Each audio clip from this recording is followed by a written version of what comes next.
I am the way, the truth, and the life. No one comes to the Father but through me. What does it mean Messiah matters? It means apart from him, we can do nothing. It means he is the way, the truth, and the life.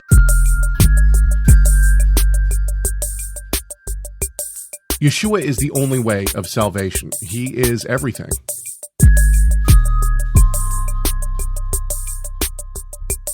We have to have the Tanakh to know the Messiah. But we have the Messiah to know the Tanakh.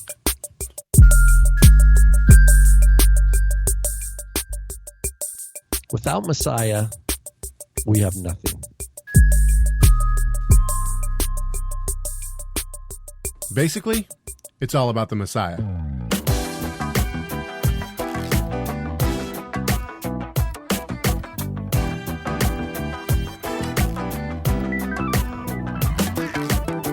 It's Wednesday, July 18th, 2018. This is Messiah Matters number 226. Knee deep in God's grace and convinced it's overwhelming. My name is Caleb Hegg, and with me, still feeling the cool breeze from the waters of Coeur d'Alene in his hair. I like that. That was up, Rob? good. How's it going, brother? You're going well, knee deep, and still feeling overwhelmed. Yeah, wow. Yeah, right on. I'm preparing for my trip to Ontario. And by the way, for those who received the show notes, I put in there a little blurb about Ontario. If you are in the Ontario area and you'd like to know more about the conference, it's a mini conference. It's just one day long. Sunday, August. I want to get this right. August 5th, I believe it is. Sunday, August 5th. You can, so basically the space is very limited, and they didn't know exactly how they were going to try to get, make it so that they don't have just loads of people try to cram into a space. So they asked if they could basically have people email them, and then they would give out the information until the space was taken. So if you want to go to that conference, by all means, it's a day-long conference. I'll be speaking twice. I believe my father will be speaking three times. I think three times. So my dad's got some really great lectures that he's going to give on the Holy Spirit, which should be interesting. What does it mean to speak in tongues? What does it mean to be filled with the Holy Spirit? I'm speaking on election and then God's grace, which I'm excited for. And so if you want to be a part of that, go ahead, check out the show notes. And we should also have something going out probably today on the Torah Resource Facebook and whatnot. What's up with your conference in Trinidad? Is that open to the public, or is it just a specific community? No, it's open. There's flyers I think they're putting together and going to be going out. And so I know it's going to be a broader reach than just the local community. Very cool. So that's going to be exciting. So Rob and I spent about an hour prior to coming on the air trying to work out audio and video issues. So we believe that we've figured out most of them. There should be some flickers still on his screen. We're still working with that. But if his audio is much quieter than mine, it sounds much quieter. But when I play back the recording of us, it's actually perfect. So in the chat room, if the audio's off, just let us know. Okay, hey, let's get into it right away, because why not, right? Last week we had so many technical issues that I think we spent, 15 minutes on air trying to work it all out, which was embarrassing. But that's okay. Be a part of this conversation, and you can do that by calling our comment line, 253-465-3205. Before we move on from the comment line, I should say someone called and left a great message on the comment line. And they asked a question, and I don't know what happened to that message. I liked it. I listened to it. I was going to save it, and I can't find it anywhere now. So if we don't answer your question, I apologize. We do listen to every single message that comes in. You just get an answering machine, so you can yell at us. You can tell us you love whatever. It doesn't matter. It's up to you.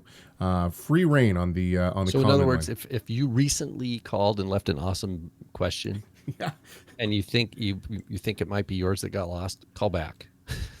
Yes, pretty much. You can also shoot us email, chegg@TorahResource.com. It's chegg@TorahResource.com. And of course, let's not forget, always go to TorahResource.com and find all sorts of great stuff. CHEGG. We can make a jingle, right? TorahResource.com. Yeah. So there's a lot that goes on at Torah Resource. Maybe this is too big of a rabbit trail. There's a lot that goes on at Torah Resource that I think a lot of people don't realize. Maybe not even Rob. We're rebuilding, and we've rebuilt the Torah Resource site, I believe, twice in the past couple of years. We've done that for multiple reasons. A lot of it's learning experience. So the new rebuild of the site that we're doing right now is not actually. I mean, you might see some changes. There's some design changes that will be made, but it's essentially going to look the same. It's essentially going to function the same. So it's more for speed. It's more for searchability. But man, there's some cool stuff that we're figuring out on how to make it all look good, and I'm excited for it. So Torah Resource, that's going to be fun. Okay, let's move on. Okay, this is a comment that was left on. What's the name of our show today? What did I put? Holy language? ? Because we're talking about Greek and we're talking about Hebrew. But let's bring our chat room into this. So last week there was kind of this trail off of we're going to talk about mikvahs for believers next week and baptisms, right? So we're more than happy to do that. And we actually have Jessica is becoming the rock star. I see her in the chat room. She's becoming the rock star. She's like the secretary of of Messiah Matters at this point, because I'll be like, man, I forget like questions or whatever, and then she's like, she sends me these messages that has like, here's the bullet points of things that you need to talk about. It's like, aha, these are my new show notes. So good on you, Jess. Don't be sorry at all. She says sorry. Don't be sorry. It is actually very helpful. It's nice to have people who are engaging because it actually keeps us on track a bit. So, Jessica wrote basically the bullet points of mikvahs and what we should talk about today, which is great. And so I actually have those in my show notes. However, when I went back and I looked at how much we have to cover, I was very skeptical on whether or not we were going to make it to mikvahs today or baptism. So I decided let's not name it that just in case we have to push that to next week. So we have some preliminary things we need to talk about first. So this is left on a Facebook post that I made. And, I should say that I try to link Facebook posts on almost every show notes. If you don't get our show notes, I would encourage you to do so. Go sign up for our show notes. You can do it. Go to TorahResource.com, hover over TR Radio in the toolbar, then go down to Messiah Matters. Once you click on that, in the right-hand side, there's a place to sign up for our show notes. And once you sign up, you only sign up once, and boom, there it is. You get them every single week. And they're not long. I try not to like flood people with too much information. But this is a discussion that we had on Facebook, and here's what the person says. They say, and I think this is the Nelson, I forget. They say, and so they start with quoting Revelation 14:12 through 13. And they say, it says, here is a call for the endurance of the saints, those who keep the commandments of God and their faith in Yeshua. And I heard a voice from heaven saying, write this, blessed are the dead who die in the Lord from now on. Blessed indeed, says the Spirit, that they may rest from their labors, for their deeds follow them. And then there's 3 questions from this person. They say, it seems that this passage is defining the group saints as those who keep the commandments of God and their faith in Yeshua. Point 2, verse 13 seems to imply that death is rest from our labors, therefore life is the time to labor, and that our deeds follow us into the afterlife. Number 3, if this is an accurate reading of these verses, then how is this not teaching salvation equals faith plus works? So in other words, salvation is faith plus works. It can't be, since that would contradict other passages, but it could easily be understood that way. So I'll start, and then Rob, you can come in and tell me how wrong I am. I think that salvation, and I've said this many times, salvation is faith plus works. Now, before all the Christians start turning off their YouTubes or stop the iTunes play, we need to be very careful about how we explain this, because I fully and 100% believe and teach that justification is by faith alone. Not only do I believe that, but as a person who believes in the doctrines of grace, I believe that that faith is a gift from God. So I believe that God's faith and his grace are a monogistic work. Monogistic meaning it's only one person's work, and that person is God. It has nothing to do with us. That's justification. Monergistic, yeah. Salvation, however, is made up of two things, which is justification and sanctification. Now, the Reformers talked about this as well, because they asked if salvation, they used the word salvation, is a synergistic or monergistic work. Monergistic work. And synergism is a word that's put together from two words, and this means a dual work or a co-work. Cooperative work, right? And so we could say, now, the Reformers rightfully determined that salvation was a monergistic work. In other words, it was God only. However, this was kind of one of the places where the Reformers had to say, well, it's both and. Now, before I get all these emails, I understand that the Reformers certainly preached that salvation is a monergistic work, okay? But with that said, sanctification is synergistic in that it is a dual work. The Holy Spirit helps us and indwells us to be able to become sanctified unto him. So unless the Holy Spirit gave us the gift and the ability to become sanctified, we wouldn't be able to do it. In that respect, the Reformers are absolutely right. It's monergistic. And one reason that I'm my head is very much in this space right now because this is what I'm teaching about in Ontario. However, especially when we look at it from our point of view, and not only that, but from the Scripture's point of view, sanctification is a synergistic work. In other words, the Holy Spirit and us, the individual, do this work together of sanctification. And sanctification and justification are what make up salvation. Now, once again, I want to stress very, very strongly that I believe the Reformers to be right that salvation is monergistic. However, sanctification is a dual work between us and the Holy Spirit. And this is part of salvation. And therefore, salvation is justification and sanctification together. And this would include works. Now, justification has nothing to do with us, and it has nothing to do with works. We are justified by God alone. It is a gift from God, grace from God, fully. This is, and I think this is put out through the scriptures. Are you? And hang on, Chris in the chat room says, "Are you using the word justification differently than the ESV translators use it here?" James 2:24. You see that a person is justified by works and not by faith alone. Yeah. Okay. So, well, this is a great question, and Paul says the same thing, right? Paul says the same thing in Romans 2. He says, "We know that a person is justified by works." But we have to take all of the scripture together. Wait, in Romans 2, he words it differently. Does he? Hang on, let's look at it. Yeah. But, what do you think, Rob? well, the idea is when you are justified by faith, you are a new creation. Right. And you behave in the world according to a whole new map of what is real, of what is valuable.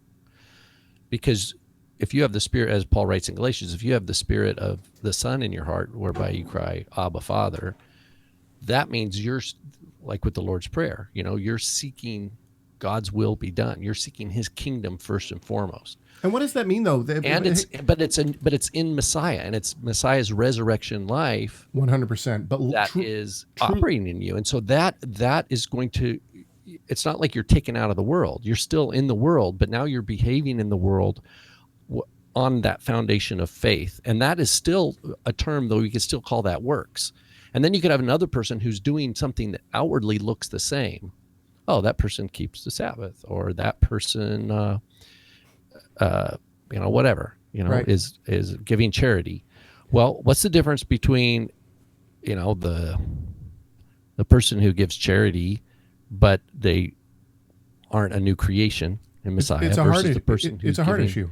Yeah, so we're getting into that. We got to remember that at that moment of faith, genuine faith that is reckoned as righteousness, that is a taste of that new creation life, and that's true for Abraham, and it's true even for Rahab, who's mentioned both. Someone quoted James chapter 2, but notice the key difference if you're going to read Paul and James together concerning how justification is defined and how works is defined. We have to remember that in James, the two examples that James brings are not works that we would think of commandments of Torah. They're obedience to God's, to belief in God. Abraham offering Isaac, right? Like we read in Genesis 22. And with Rahab, it's the story of her hearing the spies. She believes the report. She says there's no God, there's only one God. He's the Yod-Heh-Vav-Veh, your Elohim, who created the heavens and earth. I think I'm totally paraphrasing. But she's like, even though she's a Rahab the harlot living in Jericho, she confesses the God of Israel. And she says, she saves the spies. Right. And what James is saying, and you got to remember, this is James's great-great-great-great-great-great-great-grandma that he's talking about, Rahab here, that she was just her faith. It never says Rahab believed. That's part of James' point. It never says Rahab believed and it was credited as righteousness. What James is saying is the fact of what she did, put her life on the line to save these spies and confess the truth of God of Israel, and then her negotiating with the terms of how her and her family would be rescued and how she becomes part of Israel and becomes part of the line of Messiah. That James's point is that, well, we don't see Rahab saying, "Oh, I have faith." We don't see the scripture even telling us point blank Rahab believed. All we see is this good fruit, right? And so I think what James is wanting to say is that look at what she did. Don't go around telling me you believe, because the words are talk is cheap, right?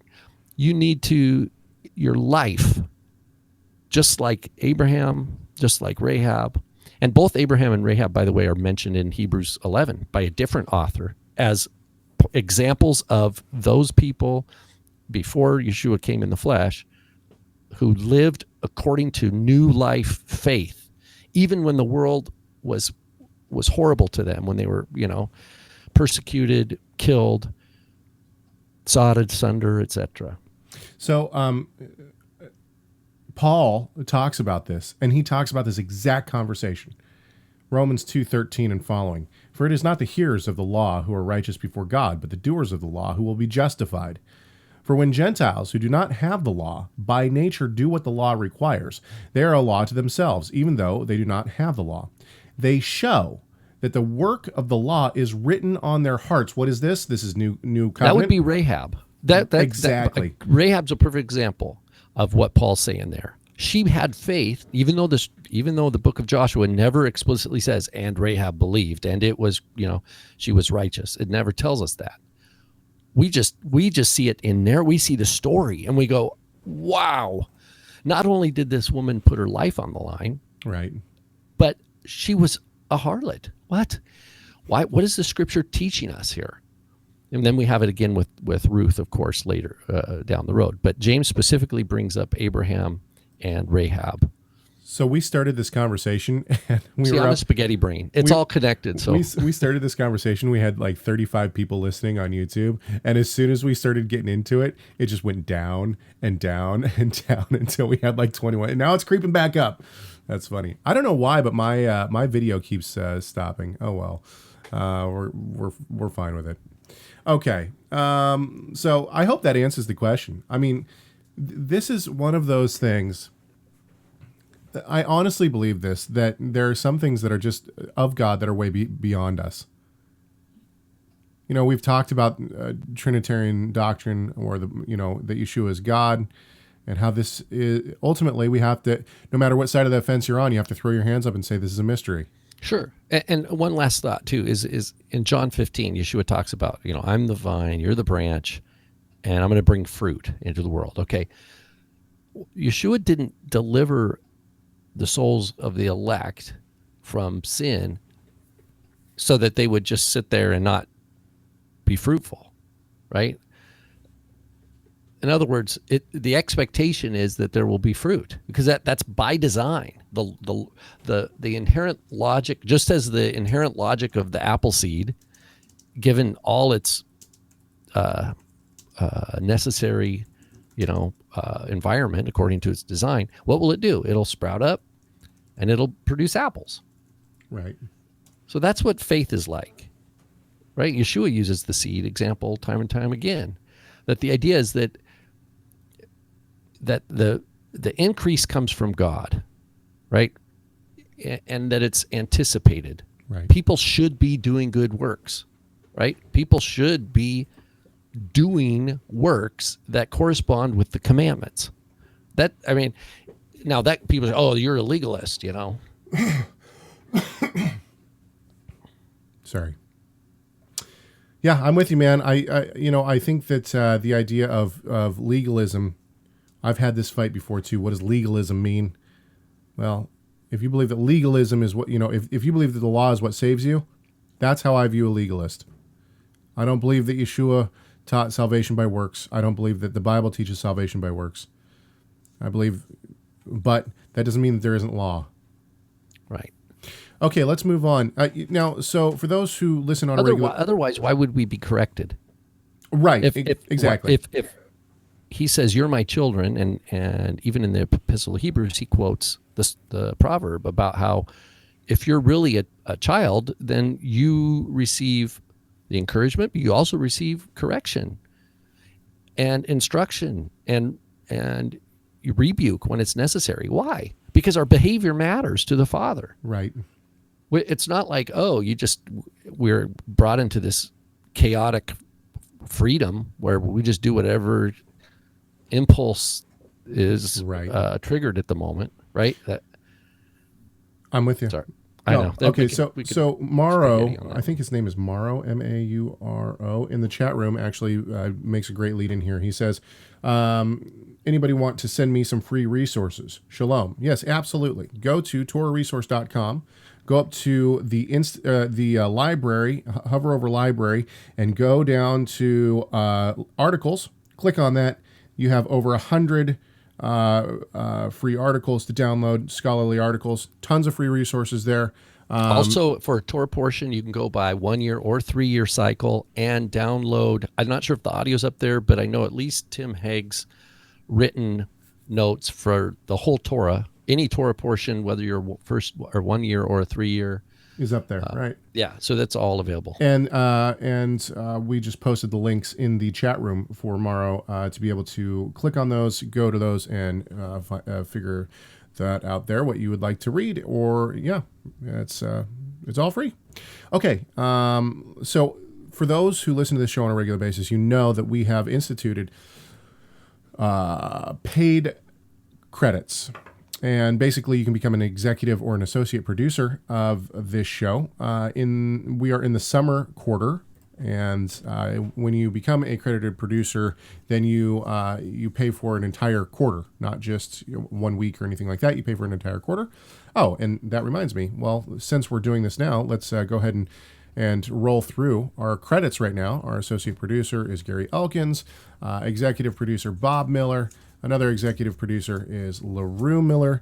And then last week we had an executive producer come in for YeshuaShirts.com. Thank you very much. And of course, the show's created and produced by Torah Resource. But we have another one this week, another executive producer credit. And this one is, they wanted to be anonymous, which is totally fine. But we want to say a thank you, and we will do that by giving you a nice... And actually, so what I did in the show notes was I credited them as the wise men from the East, because in the Bible, those people are anonymous, right? The wise men in the East are anonymous. So we put you down as the wise men in the East. And to you, we would like to say thank you. If I can find it here. Why am I not? Are we going to bless the wise? I was going to try, but for some reason my soundboard is off. Well, you know what? We'll bless them next week. Okay. Their producer credit will still be there next week. We'll bless you next week, wise men from the East. We appreciate your support. And if you would like to become a credited producer, you can do so by going to TorahResource.com, hover over TR Radio, go down to Messiah Matters. That's our page. You can find all the information there. And basically, anytime we talk about anything about this show, you can find it on that page. Okay, Jessica, the Messiah Matters assistant now, or she writes in, and this is a great question as well. She says, this is a comment that was left on one of our YouTube videos on Mark 7:19. For those who don't know, let's catch everybody up. For those who don't know, Mark 7:19 is talking about what makes a person clean, right? He's talking about the hypocrites, and he's talking about the Pharisees, and how they're so busy washing the outside of their body to make it clean that they forget that what's on the inside is unclean, and that you need to wash the inside before you can worry about the outside. And he uses the analogy. It's actually very clever. He uses the analogy of excrement, because excrement is unclean. And he said, for I walk in your, you should go outside the camp, and I'm paraphrasing, obviously, go outside the camp, use a shovel, and do your business out there, and then cover it over, for I walk in your camp, right? Mm-hmm. So, in other words, the Holy One doesn't want to have to worry about stepping in something unclean. And what does the body do? The body has something on the inside that's unclean, and it purges what is unclean and gets it out, and it goes into the latrine. And so my father wrote I should have put this in the show notes, the link to this article, but you can find it in the articles on Torah Resource. My father wrote a lengthy article on the grammar of this. Specifically on this point where, and it's only of all the Gospels, it's only Mark 7, where some translations say, thus he declared all foods clean.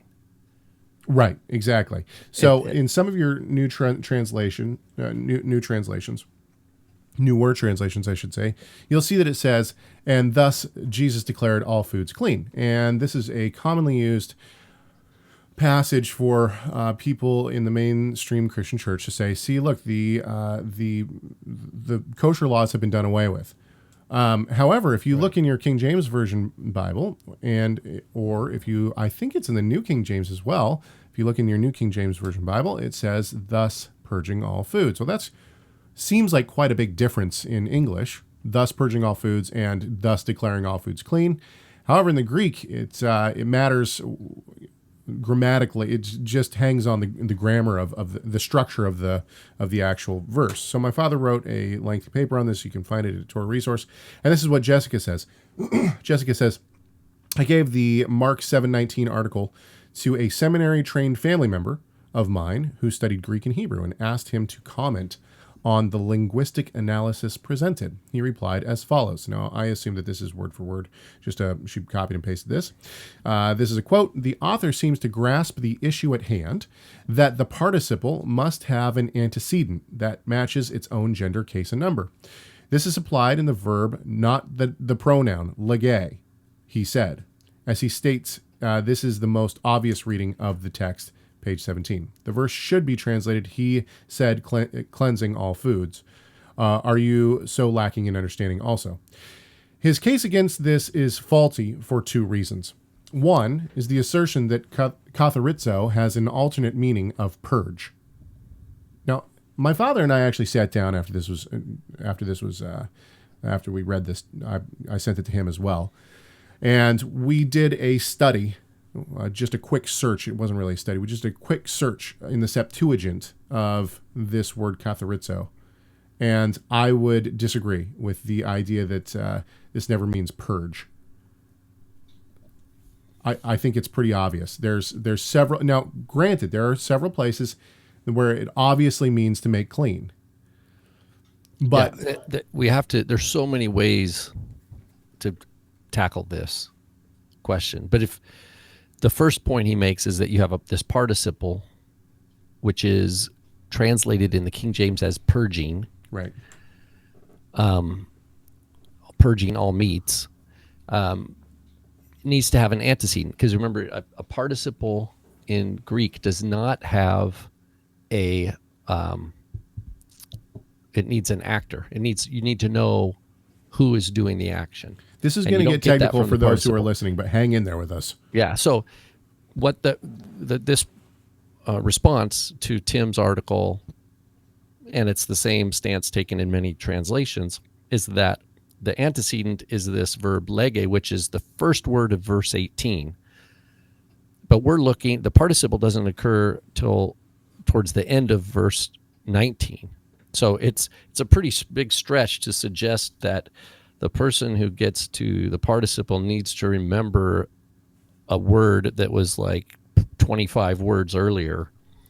I think that's a big stretch. I think the King James Version has it very simply, and that the antecedent is the abstract process of what's going on in the digestive system, and that's what your dad says in the article. So, but a few things. There has been different arguments back and forth as to how this is meant, and one, you could just look at the BDAG, the Greek lexicon. Right. Greek lexicon puts this verb. It could just mean, like the King James, purging all meats, or it could mean, there's arguments that it could mean this other. So in other words, the lexicon itself doesn't give choose weight to one or the other. It says there's just a dispute here and there's arguments on both sides, but it doesn't deal with it in depth. But one point back to what you're saying about the verb katharizo, to purify, I'll tell you what it never means. It never means something like a pig becoming kosher, right? Right. It never means something that is inherently impure becoming pure. The only things that become pure in Scripture are things that are already pure, but they have temporarily been defiled, right? That's the important thing to remember.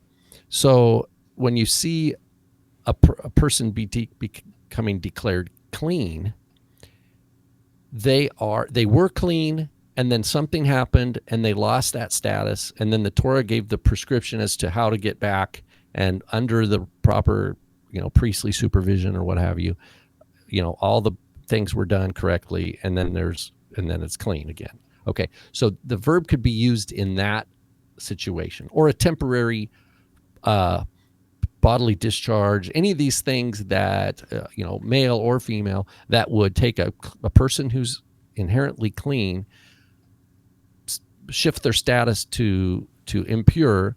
They go through the Torah prescription for regaining purity, and boom, they're clean again. Okay, so that's what this verb is talking about. Not just going magically with a wand and touching and a scorpion, right, or a lobster and saying, boom, you are clean. You've been cleansed. Yay. That's not what's happening here, right? The other thing is, I think it makes more sense because we're talking about vessels, like you point out. In Mark, he even sets us up in Mark 7 with, look, you deal with vessels and you wash them and all this stuff. Okay, he's not talking about vessels that have become impure in the ritual Levitical sense. They just need cleansing, right? It's not like they're trying, a vessel became ritually impure and they're trying to clean it. That's not what's happening here. And as a matter of fact, in Mark 7, it uses the word baptismos. They immerse it, they wash it. Whereas in the parallel language of Matthew and Luke, it's this verb that we use, purge. So I have two examples. So for example, in Matthew 23, woe to you, scribes and Pharisees, you clean the outside of the cup and dish. Clean that which is the inside, right? So that the outside might become clean. And then Luke 11:39, you Pharisees clean the outside of the cup and the platter, et cetera, but not the inside. So this verb clean that Yeshua is using here is that same word, katharizo, but he's not talking about, this is a different use than the verb used by even though it's the same literal word, it's not in the context of a priest declaring a leper clean, or a person has, been restored to purity to go into the temple. That's not what it's talking about here. It's just talking about cleansing of dishes, just like you do when you do dishes at home, right? You clean your dishes, and that's what it's talking about. And so that's what's being addressed here. So this in Mark 7. It's not. It's talking about the digestive process by which food goes into a person and then comes out of a person. Because, I mean, how many times in the scriptures is the body likened unto a vessel? So Jessica, hang on just a sec. Jessica clarifies the question here. She says, do certain traditions invalidate or discredit word usage in the Septuagint compared to the New Testament? In other words, to go to the Septuagint is it as credible because it's not a primary translation? That would not, I don't think that that's a valid thing to say, because the majority of the quotes in the apostolic scriptures in the New Testament, a lot of them are for Septuagint. Yeah. The majority are. I think it's 58%. No, we value the Greek translation of the scriptures. Absolutely. Right. Yeah. So this person in the email goes on, however, there are no New Testament examples of this, and even when it takes this sense, it means purge. That's what I don't understand what he meant. I think the Luke 11 and the Matthew 23 are against what he commented there. It does mean purge or clean. Means to purge something unclean in order to make something else clean. That cannot be the meaning here, since Jesus has just stated that the food is not the issue. That's right, the food's not the issue. The excrement is the issue. This is what he's talking about, is the excrement on the inside. Well, the main issue is that people have hatred, they're covenant breakers, of course, lust, absolutely. idolatry. But he's using an analogy, and the analogy that he's using is excrement. So he's talking about excrement. And the author, this person goes on, and the author of this chapter has already argued that the food is not unclean anyway. I think he's talking about my father. That's right. The food, my father's point is, they're not eating unkosher food. Right. So it's not, the meaning cannot be that they're eating kosher or unkosher food and then it comes out clean. Or that he's declaring all foods clean. That makes no sense at all. What didn't come clear to me is what the person who is commenting and it's fair to be critical. You know, when we put out a statement, this is not a hostile act at all for this person to give this feedback at all. I mean, this is what we do. But what's not clear to me is what his bottom line is. Did you take away, like, how does I think he just says, no, it just means Yeshua declared all foods clean. But what does that mean?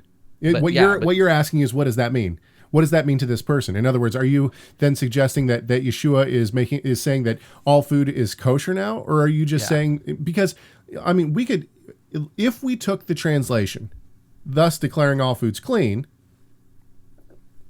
he's still not talking about kosher food. Right. And here's another thing we got to remember, because there are times like this where we have a textual difficulty that has legitimate need for debate, because there's multiple sides to it that are just difficulties. How much do we want to pile on top of that doctrinally, right? If we just look to Matthew, how does Matthew tell the same thing? If Matthew, and I accept the idea that Mark in priority, right? I accept that Matthew's gospel, which is different than the gospel of the Hebrews or whatever, that was, you know, people say, oh, the Gospel of Matthew is originally written in Hebrew or whatever. Let's set that aside for a moment. The Gospel of Matthew that we have seems to have drawn from the Gospel of Mark. Right. Right? How does Mark tell this, or how does Matthew tell us in chapter 15? He doesn't use this line. He expresses the differently. He says it, eating with unclean hands doesn't defile a person. That's what it is. I mean, so how much do we want that to help us read? Oh, that must be what Yeshua's point is. How much proof do you need? He goes on, and maybe you can speak to this. He says, second, he gives examples of participles that do not need to agree with their antecedents. That is fine in those cases, because there is, and then he puts this all in caps, no other possible antecedent present. In Mark 7:18 through 19, however, there is. Therefore, the grammar demands that lege is the antecedent. No, I disagree. That is a stretch. And actually, so your dad's article does get into, I don't remember what grammar it is, but there's a classical Greek, New Testament Do you remember grammar. Let's put this on hold for a second, because this is not the first time we've had this conversation with good scholars. Do you remember when we were down in San Diego for ETS SBL 2014? We were at the ETS, the Evangelical Theological Society, and That's when I learned to surf, man. Of course, I remember that. there was a messianic group, and I'm not going to put people down, but needless to say, I didn't think that it necessarily represented Messianic Judaism as it should have been. Not the point. The people on the panel discussion brought this verse up, and they said, well, Jesus said that all food was now kosher. And my dad and I were sitting there, and both, not together, we weren't even sitting together, and both of us at the same time said, wait, where? And of course, this verse got brought up. Now, after that whole, we didn't want to be horribly disrespectful, so after that, we went and talked to the people about this exact verse. My dad had this same kind of conversation about where's the antecedent. So this, if I remember right, there were some, I don't know, was there a quote Messianic rabbi up there? Yes. And if I remember right, their angle is, it means that all food is kosher for Gentiles. Gentiles, right, exactly. And now that is a stretch. There's no doubt about that. Anyway, the point is that, yes, sometimes it's more important for people to get a title rabbi than to actually know what they're talking study about. To show themselves approved. Right. Yeah. In other words, the point, Jessica, I would say, is that obviously this is one of the standard views of this verse. However, this has been, I think it's a little bit. I want to be careful what I say here, because I don't want to down this person. This person obviously knows their stuff when it comes to Greek, but I think it's a little bit not honest with the evidence to say that it's obvious, or that there's no other possibility than this to be the antecedent, because obviously scholars throughout history have the King argued James this. version is a perfect example. That was a big. Those guys were trained from youth probably in the classic literature of Greek, probably even Hebrew and Latin. Right. And they, and yes, they had limited manuscripts and things like that, but they just translated the Greek the best they could. The King, in other words, the King James version for the most part is a really good translation of the manuscripts they had available. Right. Absolutely. I mean, it's not, so when we talk about the King James version and we might downplay it a little bit, we should be fair and say, look, those guys did a great job with the information that they had available to them. And who did they rest on the most? I think they rested on Tyndale. Oh, well, yeah, that's a study in of itself too. It is. So of course, what we will do now is in the Protestant tradition that is pro scholarship, we are thrilled that we have thousands and thousands more manuscripts available earlier that help us refine and say, oh, no, that's a later edition, that reading crept in.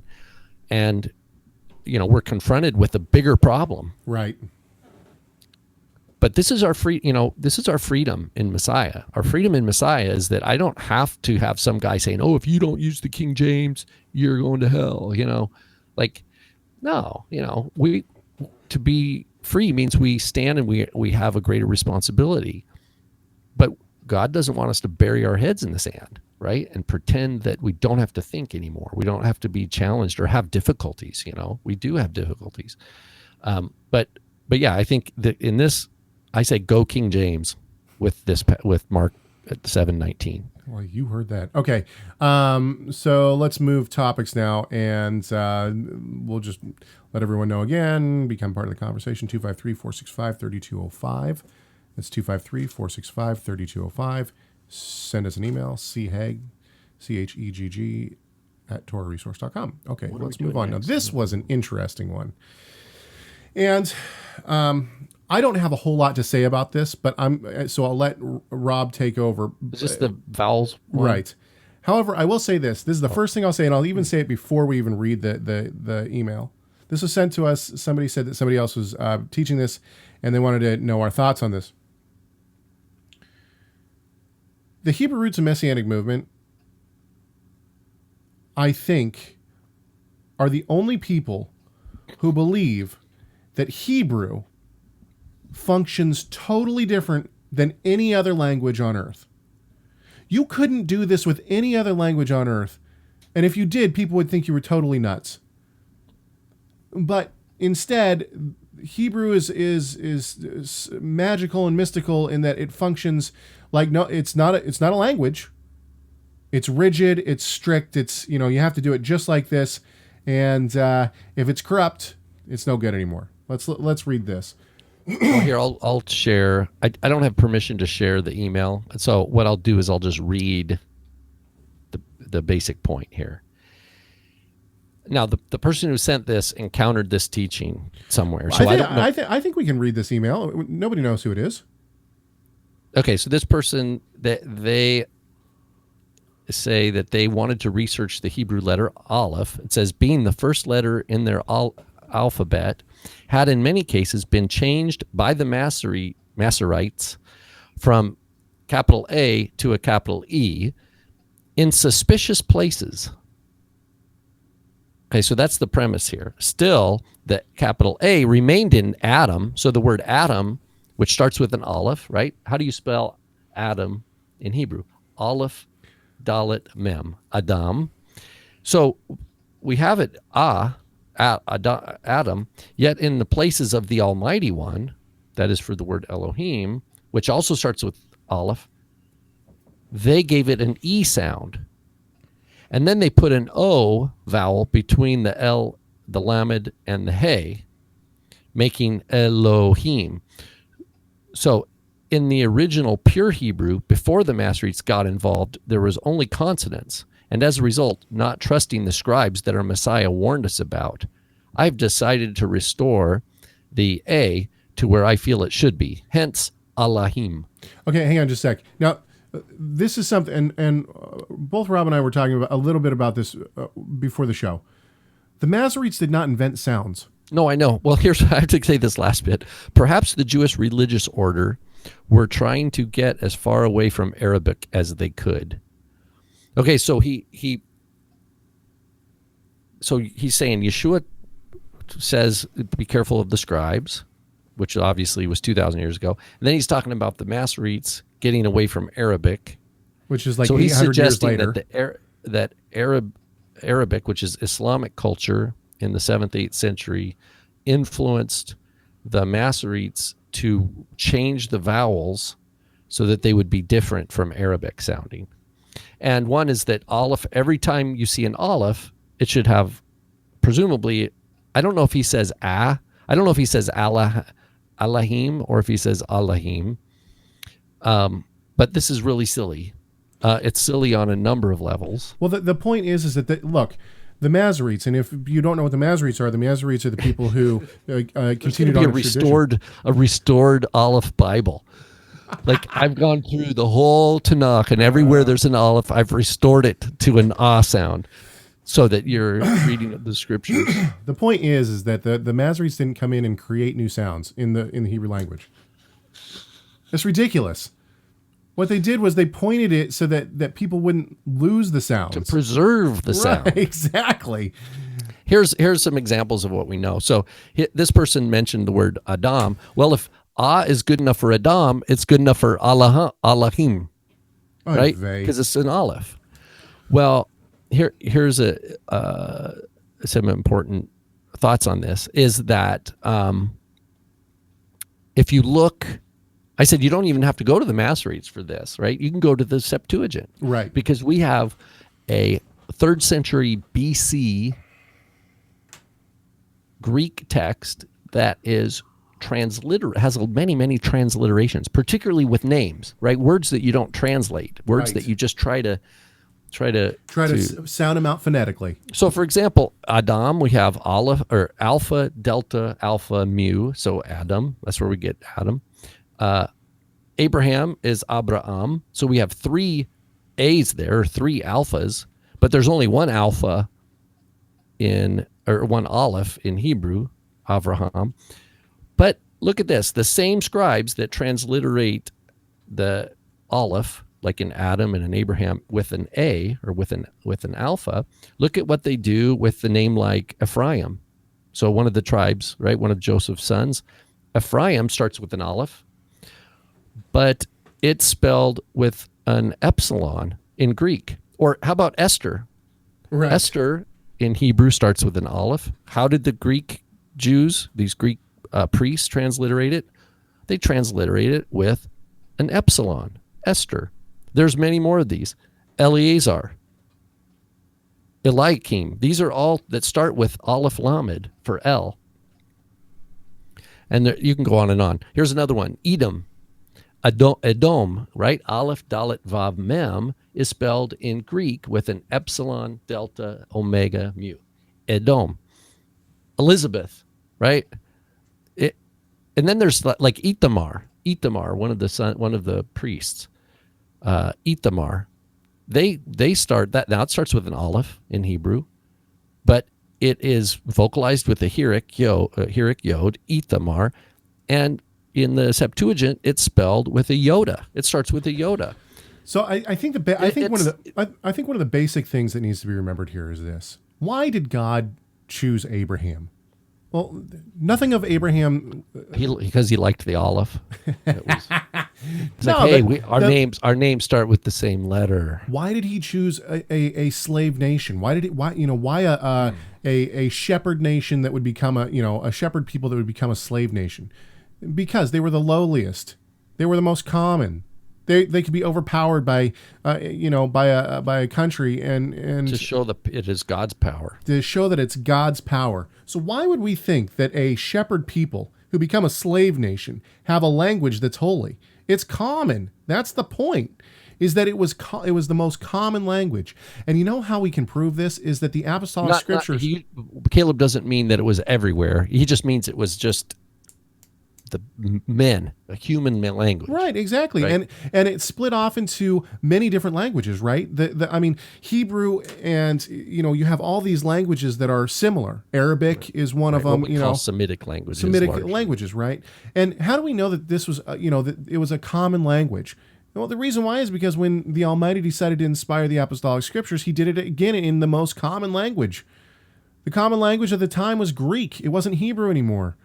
It wasn't a Canaanite language anymore that was predominant in that region. No, it was Greek that was predominant in the region where the men were writing. And so he wanted the scriptures to go all over the place.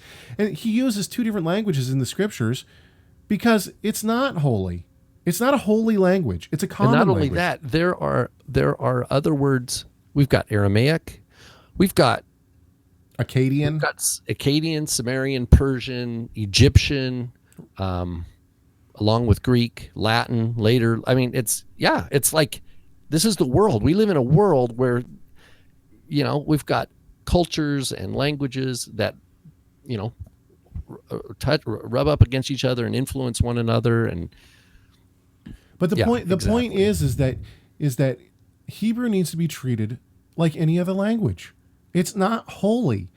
There's not mystical value in in everything. There's not, God didn't hide all these secret meanings behind every letter, or or he didn't, it's just because something. This particular person proposes they have a handout, a sheet that has a Shema spelled out, and so for Israel they have Ishral. So they take the yod of Israel as Y, the letter seen as a sheen, because they don't acknowledge that a letter could have more than one sound. Of course. I wonder if they go to the store and go to the grocer and say, I need some jalapeno peppers. I need some jalapeno peppers. Do you have any jalapeno? Well, we have jalapeno. No, jalapeno. Because if it's a J, it's got to be J. It's got to be a J. And then because Israel ends in the word God, right? Aleph Lamed, they put Al. A-L, Israel for Israel. But here's another example of where, if you look at the Greek transliteration, and this is Greek transliteration accepted by Josephus, by Philo, by the Septuagint, the apostles themselves. Paul wrote, this is how he spelled Israel. He ends it with an Ada, Ale, Israel. Right. Eta lambda is how it ends. And all the prophets whose names end in L, Daniel, Ezekiel, right? All these end in an eta lambda, not all. So back to the point, when the Masoretes are adding these vowel points, they're capturing what they hear. And language is way beyond the level of what is actually written there. That's just like with jalapeno, right? I mean, how many examples of words that are like the word circle, right? Circle. Well, the first C I say with an S, the second C I say with a K. Does this guy, does he say around, no, it's Kirkle? Or does he say, does he allow himself in his own life? Does he stick to this? Because what he's doing, he's imposing this on other people, particularly when he has this big Shema. This is how you say the Shema. And he's telling people, yeah, it's frustrating because here again, you have someone who has a way higher self-conception than is even close to accurate in this particular realm. They are not thinking of themselves soberly. Right. They are thinking of themselves way, way higher.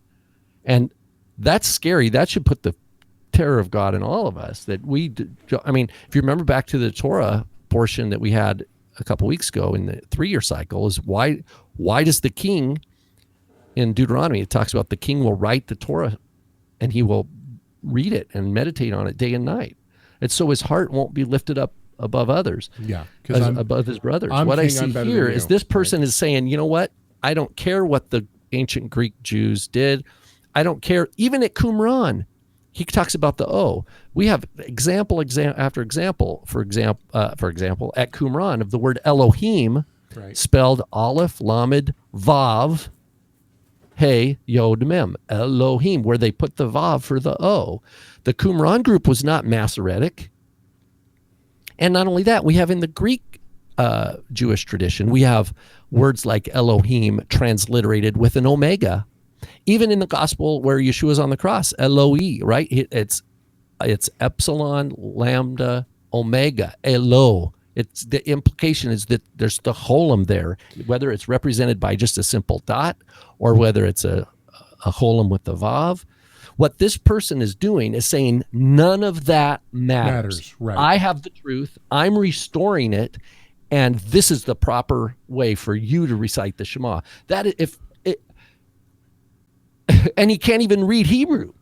He's got a couple of these letters. Instead of a dalet, he's got a resh. Instead of an ayin, he's got a tzadi. And I'm like, oh my goodness. But yet, there's going to be people out there that go, oh, this is true. So somebody in the chat room says, what are the tongues of angels Paul speaks of? Some say Hebrew, or do you believe that it is a euphemism? I've not done a full study on the tongue, the language of angels. However, this much I know: every time that a angel comes to a person in the Bible, people understand him. They seem to be speaking in the languages of the people. So when he talks about the language of angels, well, what's the language of angels? To me, it's not some mystical something that no one can understand. Angels speak to people that seem to speak different languages, and yet people always understand. It could be, and that's a really fair, plausible reading on that. Another is that it's Hebrew. But understanding the context of, for example, some of the Jewish sectarian groups, particularly those that upheld the Book of Jubilees, at Qumran, where it says the angels taught Abraham Hebrew, so he could read Hebrew. So, and then they had what we read about, like in Colossians, about people the worship of angels. What does this mean? At Qumran, they had the songs of Sabbath sacrifice, where the community read these liturgical texts all in Hebrew, and they imagined themselves like being elevated and angelified, kind of, and joining with angels. Because remember, Qumran and the Book of Jubilees has a pretty high the way they define the angelic world. I'm not saying it's accurate. I'm just saying that they really had a picture of who angels were. Like, for example, angels were circumcised. So that male circumcision for the covenant people of God replicates them becoming like angels. Right.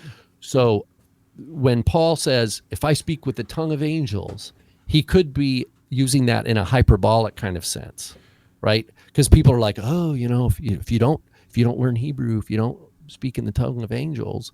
So just there's some funny people in the chat room right now. One person asks, though, same person asks, where did the term Lashon HaKodesh start?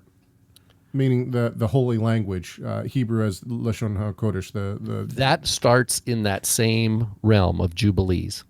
Right. The idea that there is and so it's Qumran. We find some sort of description of Hebrew being a holy language.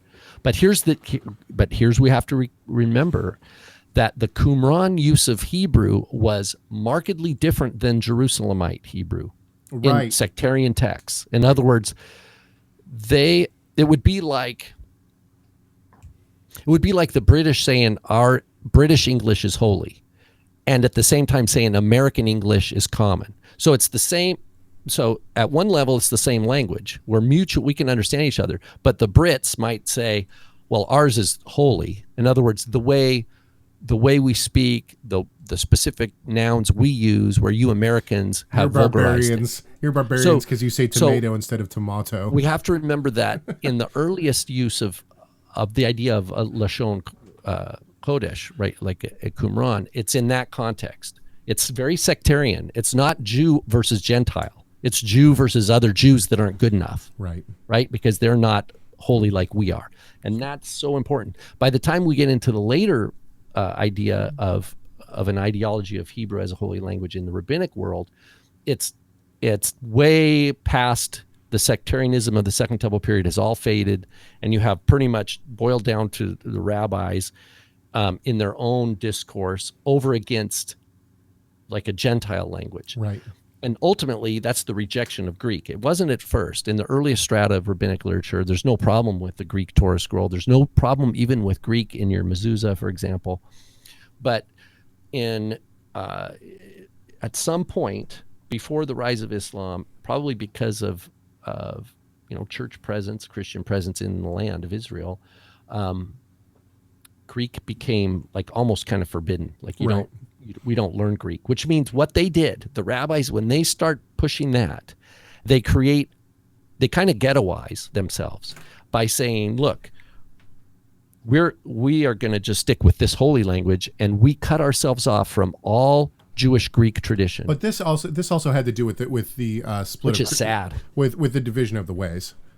When Christianity rises, but this is way past. Yeah, this is probably more like 5th, 6th century. That's my point. Is that when the Christians accept the Codex and Greek becomes the Christian language because they're now, and the Septuagint becomes the right. Yeah, exactly. It becomes their source text. This is part of that split. This has been a good conversation, and So we didn't get to talk about the mikvah. That's okay, because we'll talk about it next week. Next week will be mikvah time. We'll take a virtual mikvah. Everybody should. All right. No, a real one, but a big in living water. Go to a lake. That's right. Go to a river. Yes. A big thank you to our supporters. You can help support Messiah Matters for as little as $5 a month. Go to our page on Torah Resource and figure out how. And for those who support us, you get access to Messiah Matters More, which is a page that we put extra content up on. And I'm going to try to actually load some of my lectures like as soon as I get done in Ontario. I'll try to have them up on Messiah Matters More and whatnot. And then actually, so we have next week. And then the week after that, I will have just gotten back from Ontario. And so maybe next week we'll talk about baptism. Then the week after that, maybe we'll talk about... Well, for sure, we'll want to talk about some of your takeaways, your experience. Like, Absolutely. What did you gauge? What did you learn? What insights, the status of what's going on? Exactly. All right. So, yeah, until next week, we hope that you've enjoyed this, and keep bringing in the emails and the comments. 253-465-3205, cheg@TorahResource.com. This show runs on your comments and your suggestions, so keep them coming. And we hope that this conversation did one thing, and that is to glorify our great God and the Savior, Yeshua the Messiah. Why? Because Messiah matters.